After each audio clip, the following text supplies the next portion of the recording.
À la une de l'actualité, le Burkina Faso célèbre 60 années de souveraineté nationale, une fête de l'indépendance placée sous le thème de la cohésion nationale et de l'engagement patriotique dans un contexte d'insécurité et de Covid-19.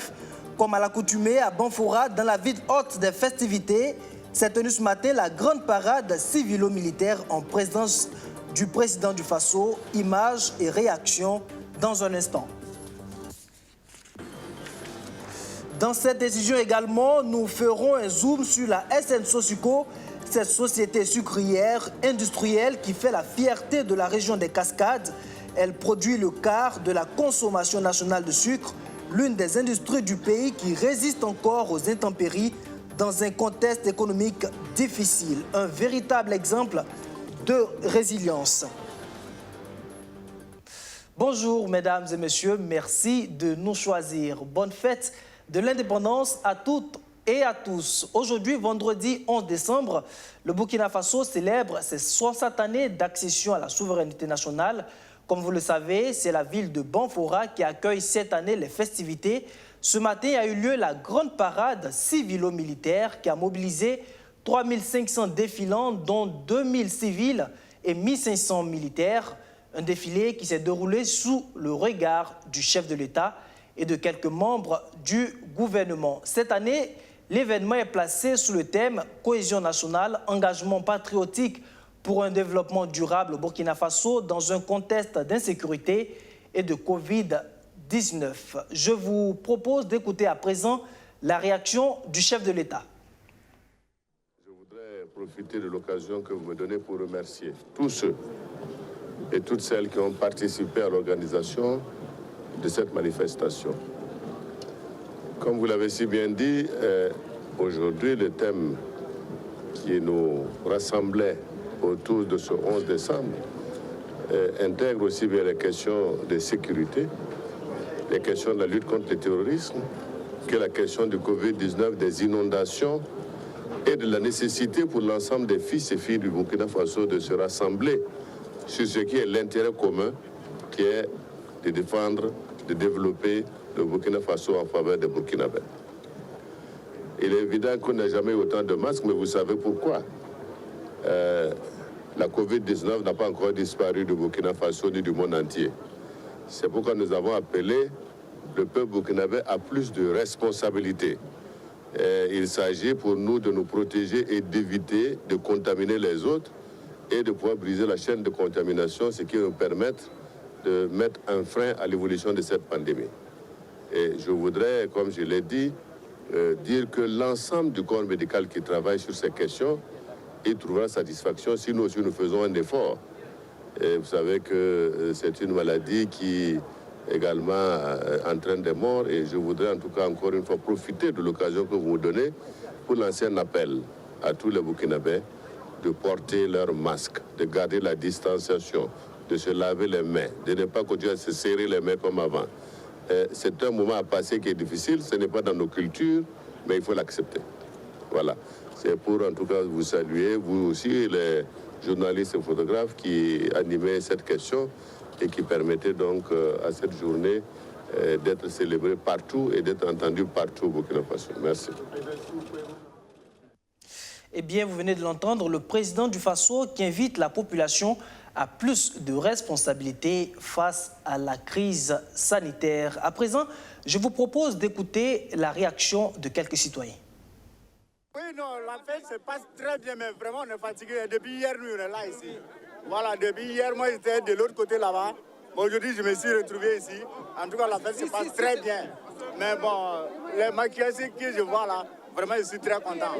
Merci beaucoup. Et le président a bien fait aussi. Et on le félicite pour son arrivée à Banfora. Et on le remercie aussi pour toutes ces populations qui sont sorties ce matin. Vraiment, nous sommes très, très fiers de nous. Et nous sommes fiers de Burkina Faso aussi. Et nous remercions notre Excellence, le président aussi, pour lui dire merci. Cohésion nationale et engagement patriotique pour un développement durable du Burkina Faso dans un contexte d'insécurité et du Covid-19. Voilà. Comment toi tu comprends ce thème? Ça veut dire quoi?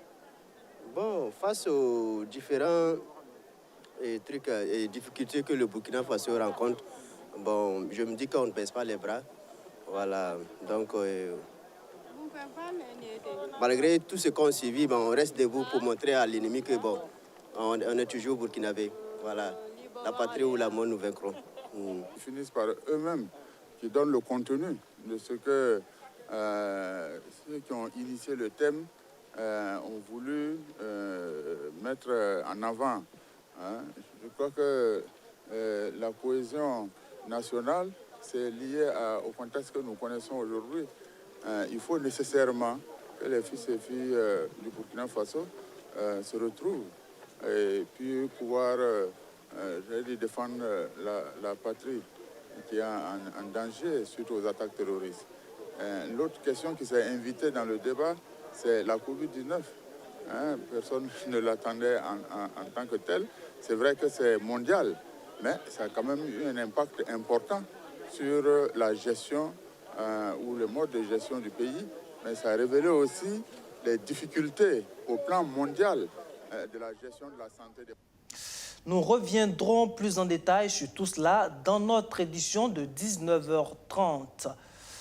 Après Banfora, c'est Zignaré, chef-lieu de la région du Plateau central, qui accueillera la prochaine célébration de la fête de l'indépendance. Et vous le savez, l'un des avantages de la célébration tournante du 11 décembre, c'est aussi la réalisation d'infrastructures au profit des populations de la localité bénéficiaire.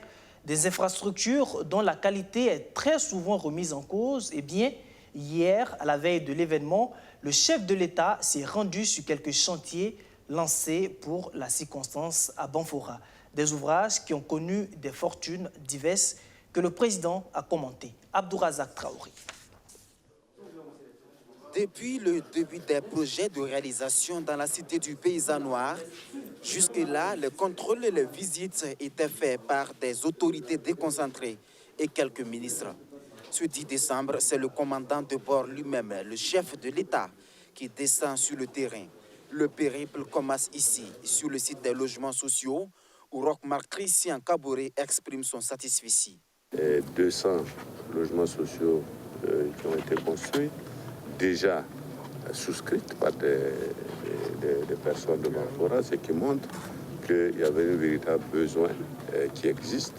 Et il nous faut réfléchir à comment faire effectivement pour pouvoir doter, faire en sorte que les Burkinabés aient des logements décents qu'ils puissent construire également dans leur localité pour apporter un mieux-être et un mieux vivre dans ces zones.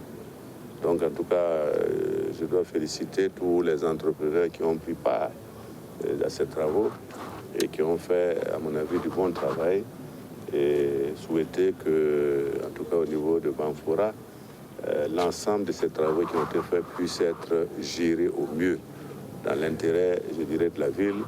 Gérer les infrastructures dans l'intérêt de la ville, certes, mais le président du Faso le sait, tous les chantiers ne sont pas achevés, même ceux qui ont été inaugurés doivent terminer leur finition. Le défi reste donc l'après-festivité, a insisté le locataire de Kossiam. Le stade est en finition. Je dois pouvoir dire quand même que dans les délais qui étaient impartis, les choses ont bien avancé. Il est évident que lorsqu'on fait 11 décembre dans une région, il est plus qu'évident qu'après le départ et les festivités, tous les travaux confortatifs doivent se poursuivre pour qu'il y ait un meilleur embellissement de la ville, notamment de Banfora. Et également, vous savez qu'également, il y a des bitumes qui ont été faits également à Yangologo et dans l'autre province également, notamment Sendou, qui sont en train d'être achevés. Donc nous pensons que l'essentiel est déjà fait. Il faut que nous travaillions certainement plus tard à faire en sorte que la route de Bobo-Dioulasso à Banfora, nous puissions améliorer son cadre, renforcer sa dimension. Après les logements sociaux, la mission présidentielle s'est rendue, entre autres, sur l'aire du défilé qui n'attend que les festivaliers de demain, à la salle polyvalente de 1000 places, à la place de la Nation et surtout au SACO, le salon des conservations, des curiosités et des collections.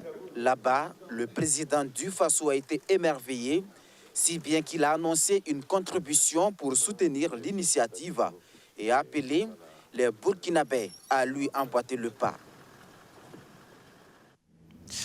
Je vous le disais en titre, créée en 1974, la SN Sosuco, Société sucrière de la Comoé, a aujourd'hui 46 ans d'existence, l'une des industries du pays qui a su traverser le temps en dépit des difficultés. Elle produit un peu plus de 30 000 tonnes de sucre par an, ce qui représente le quart de la consommation nationale. Mais malheureusement, la SN Sosuco peine à écouler une grande partie de son stock depuis quelques années. Malgré tout, elle continue de faire tourner les machines, mais jusqu'à quand? C'est la grosse interrogation. Zoom sur cette unité industrielle qui fait tout de même la fierté de la région des Cascades. C'est avec Luc Pac-Belgem. Du sucre pur en granulé ou en morceaux produit ici à l'usine de la SN Sosuco, la nouvelle société sucrière de la Comoé à Bérégadougou dans la commune de Banfora. De la canne au sucre, c'est tout un processus dont le circuit mérite d'être tracé. La fabrication du sucre débute par les récoltes. Les cannes sont récoltées à leur anniversaire. Et quel triste anniversaire pourrait-on dire? Avant les récoltes, les champs prêts sont mis à feu, puis suivent la récolte et le transport comme sur ce champ à l'entrée de l'usine. Première étape, l'entrée, la réception et la pesée. Leur provenance, leur chargeur, leur conducteur, tout est consigné à même le chariot.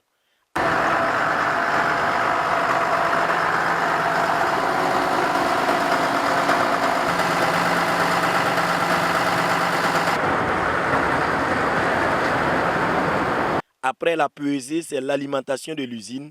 Les camions sont déchargés, les cannes lavées, déchiquetées et les morceaux broyés s'acheminent pour l'extraction du jus de canne dans les moulins.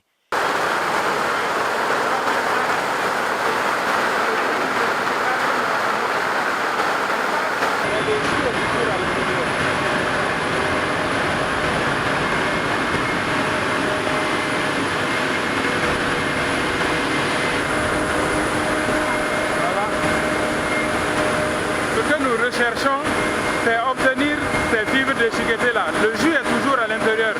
Maintenant, on va aller à une prochaine étape où il y aura une pression pour que le jus coule. Et ce jus donc va subir des transformations pour donner le sucre. À la Sosuco, rien n'est perdu. Presque tout est transformé.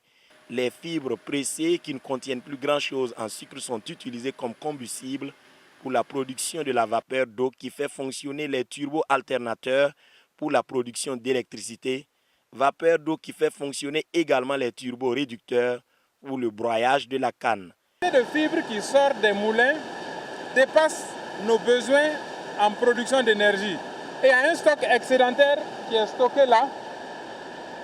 Et au cas où les moulins s'arrêtent, on reprend ce stock pour continuer le travail de production de la vapeur pour que les chaudières restent toujours à une pression de service conforme à l'utilisation qu'on en fait à l'arrière.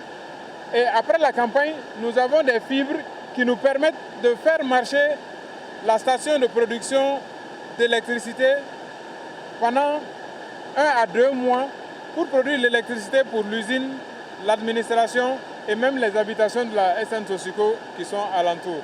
Le jus extrait de la canne est ensuite épuré par réchauffage, décantation et évaporation pour donner le sirop qui passe à la cristallisation.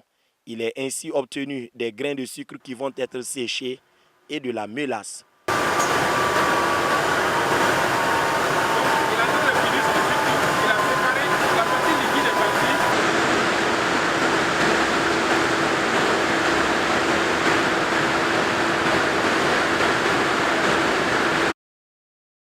Une partie des grains de sucre séchés est mise en sac et l'autre partie s'achemine vers l'usine de production de morceaux ou de carreaux de sucre.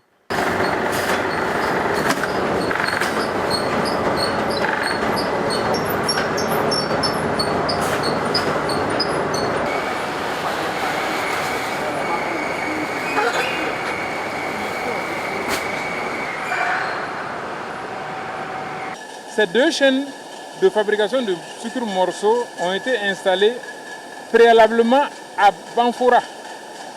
Et on importait du sucre granulé que l'on transformait donc en morceaux depuis 1969.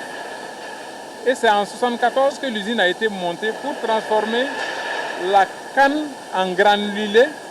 Et ce granulé maintenant est utilisé pour alimenter ces chaînes. La Sosico tourne 24 heures sur 24 en pleine campagne de production comme actuellement. Pour la campagne 2020-2021, environ 32 000 tonnes de sucre sont attendues pour 280 000 tonnes de canne. La société produit un quart des besoins du Burkina mais n'arrive même pas à écouler toute sa production à cause de la concurrence du sucre importé qui est moins taxé, à cause également de la fraude et de la contrebande. Si le Burkina Faso a 60 ans d'indépendance le 11 décembre 2020, la SN Sosico, elle, a 46 ans d'existence. SOSU-HV ou Société sucrière de Haute-Volta était son nom en 1974. La société nouvelle emploie de nos jours environ 10 000 travailleurs journaliers, près de 800 saisonniers et autour de 300 permanents. La Sosico est bâtie sur une concession de 10 000 hectares et seulement 4 000 hectares sont utilisés pour la culture de la canne. La Sosico est une fierté industrielle à Banfora au regard de nombreux emplois créés et une fierté nationale par rapport aux retombées pour le pays. Dans un contexte national où le tissu industriel bat de l'aile, cette société bientôt cinquantenaire se bat comme elle peut pour continuer à assurer aux populations ce produit de grande consommation en veillant sur la qualité.